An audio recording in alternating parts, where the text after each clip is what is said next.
Just it's just gonna be called psychology. I'm not gonna dive too much into the charts. I'm just kind of gonna talk about my experience, my journey so far. Um, my daughter's birthday was yesterday, her first birthday, and I took her to Disneyland the day before, so I haven't been able to touch the charts as much. And even on the day of Disneyland, I tried to take a trade on mobile. I should have just stuck to my rules and just trade when I'm at my setup, and not trade when I'm away from my setup. Um, I've been really asking myself if this is what I want, and I keep wanting to tell myself yes, but I keep not showing up. And every trader hits this plateau, and this plateau determines whether they're profitable or not. So I know that's kind of just where I'm at right now. And I think this is what separates.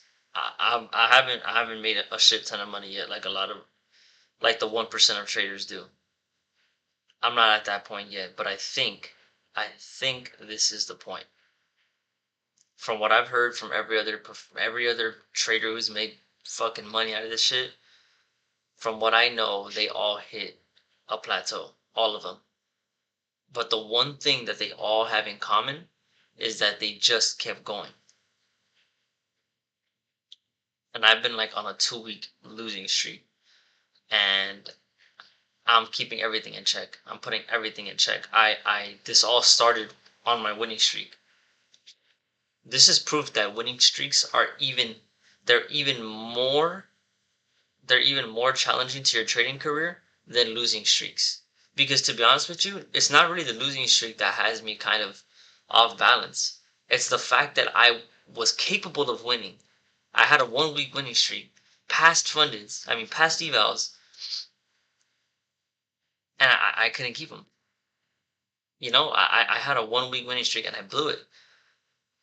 I blew my evals. I blew them. Why? Because I stopped doing my good habits. I thought I was the shit. That's why psychology is so important. I thought I was a shit, bro. Once I get my friend on here, he'll tell you. After I tried, I was hitting 3 to 1s, 4 to 1s. I was even hitting 5 to 1s, right? 5 to 1 RR, 4 to 1 RR, 3 to 1 RR. I was hitting all these nice risk to reward trades, and I still blew it. Why? Because I thought I was a shit. I stopped journaling. Okay, I stopped writing my entries. I stopped writing why I entered. I stopped writing my confluences. I stopped writing why or the narrative and context behind the trade. I stopped doing everything that I knew I was supposed to be doing. And I stopped doing it because I was winning. And that just goes to show that winning can be even more detrimental to your trading career than losing. Because with every loss, it makes me feel it. Like I feel the sting. I want this shit so bad. And I don't care how long it takes.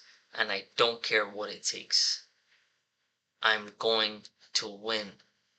It's just a matter of time. And if anybody's watching this, you need to ask yourself, how bad do you want it?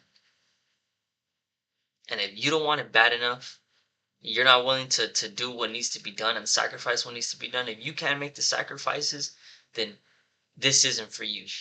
And not only is this not for you, you don't deserve it. And any wins you get while breaking your trading rules, you're going to give right back to the market. So don't feel too fucking happy, because it's going to go right back to where you got it from. You have to want it as bad as you want to breathe. It's 11:30, 11:15 on a Friday night, and I'm right here because I've been fucking dicking around, not doing what I'm supposed to be doing, not journaling, taking trades, losing, and then just hopping off, not even journaling, not even trying to understand why I lost, nothing. And that just goes to show that I didn't even want it. So right now that I take the time to ask myself how bad I want it, I need to show it with my actions. And so do you. That's that knows that you're profitable. There's a version of you that knows what you're capable of and you've seen it. I know you all know what I'm talking about. The times that you've lost trades and journaled it and figured out why it is that you lost a trade, or your entry was bad, or your analysis was bad, or you had analysis paralysis, whatever the case may be. Or even when in your winning trades, when you know that you followed your rules and you won following your rules, all these lessons they teach you and they show you, right? They give you epiphanies of yourself, and you know what you're capable of. There's a version inside of you that knows that you're profitable. You just have to believe it every single time you trade, through the wins, to the losses. You have to be able to be there for yourself and admitting that you're afraid. It's not about whether you're afraid and you don't do it. It's about being afraid and doing it anyway. It's sometimes you sit there and you're not sure if this is going to work out for you. But I can tell you for sure, without a doubt, that if you don't sit there and find out, you'll never find out. It's better to lose and fail knowing that you did your best than regretting it later on when you're 80, 90 years old. The time is now. If you decide to stop now, you'll never know what you become. But if you continue, you'll either become profitable or you won't. But at least you'll know that you gave it your all. You need to go to sleep asking yourself if this is what's for you.